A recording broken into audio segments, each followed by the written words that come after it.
حضرت بلال حبشی رضی اللہ تعالیٰ عنہ کے ذمہ تھا نبی پاک علیہ السلام کے مہمانوں کی دیکھ بھال۔ ایک یہودی تھا، بلکہ یہودیوں کا عالم تھا۔ اس نے ایک دن حضرت بلال حبشی سے کہا کہ مجھے پتہ چلا ہے کہ آپ حضور کے مہمانوں کے لیے سارے بندوبست کرتے ہیں اور بعض اوقات آپ قرض بھی لیتے ہیں، تو میرے پاس کچھ اضافی پیسے پڑے ہوتے ہیں، مجھ سے قرضہ لے لینا۔ حضرت بلال نے کہا ٹھیک ہے، قرضہ اس سے لے لیا، ایک وعدہ اس کے ساتھ طے ہو گیا۔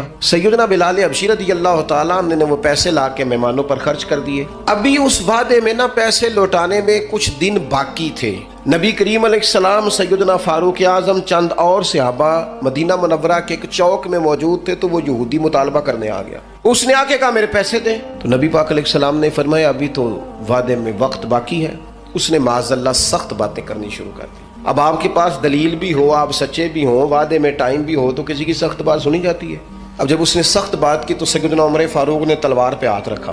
حضرت عمر ہے نا، شیر ہے نا اللہ رسول کے، ہاتھ رکھا تلوار پر۔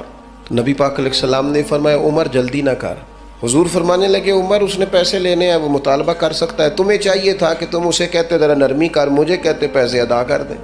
حضور فرمانے لگے اب اس طرح کرو، اس کے ساتھ جاؤ، فلاں جگہ کھجوریں پڑی ہیں، جتنا اس کا قرض ہے اتنی کھجوریں تول کے دے دو، اور یہ جو تم نے تلوار پہ ہاتھ رکھا ہے نا، اسے ڈرایا ہے، تھوڑی کھجوریں زیادہ بھی دے دینا۔ حضرت عمر ساتھ لے گئے، کھجوریں تول کے دی۔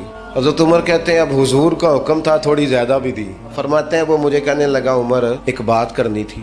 کہتے ہیں مجھے غصہ تھا، میں اس کو پر نرمی کر ہی نہیں رہا تھا، میں نے کہا جی کیا بات کرنی تھی، کھجوریں لے جائیں، آپ کا کام ہو گیا۔ کہتے ہیں وہ کہنے لگا عمر میں یہودیوں کا عالم ہوں، تورات جانتا ہوں، میں نے نا تورات میں آخری نبی اللہ کے محبوب علیہ السلام کی جتنی شانیں پڑھی تھی نا، وہ ساری رسول پاک میں موجود ہے۔ ایک شان میں نے یہ حضور کی پڑھی تھی کہ وہ بڑے حلیم ہوں گے، ان کے مزاج میں کمال حوصلہ ہوگا، اور جتنا جتنا کوئی جہالت کرتا جائے گا محبوب کی بردباری اتنی بڑھتی جائے گی۔ عمر میں نے جان بوجھ کے قرضہ دیا تھا، باقی ساری شانیں دیکھ لی تھی، یہ میں دیکھنا چاہتا تھا، میں نے قرضہ بھی جان بوجھ کے دیا، وقت سے پہلے بھی جان بوجھ کے آیا، سخت باتیں بھی معاذ اللہ کی، لیکن جب رسول پاک صلی اللہ علیہ وسلم کی بردباری، حوصلہ اور وفاداری دیکھی تو عمر اب تو مہربانی کرنا، مجھے لے چلنا، نبی پاک سے معافی بھی لے کے دے دے اور رسول پاک کا کلمہ بھی پڑھوا دے۔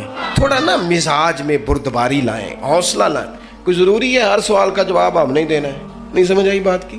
کوئی ضروری ہے کہ جو بندہ جو بات کرے گا ہم اس کی سطح پہ اتریں گے؟ میں تو انہوں پوچھ لینا ہے، کئیاں نو نہیں بھی پوچھی دا۔ میں اکثر دوستوں سے کہتا ہوں ساری عدالتیں خود نہ لگاؤ، ایک عدالت قیامت والے دن بھی تو لگنی ہے نا، کچھ فیصلے اس عدالت پہ بھی چھوڑ دو، کچھ چیزیں اللہ تبارک و تعالیٰ کی بارگاہ پر چھوڑ دو۔ ہمارا ایک تو استقامت کا مزاج نہیں، دوسری بردباری نہیں۔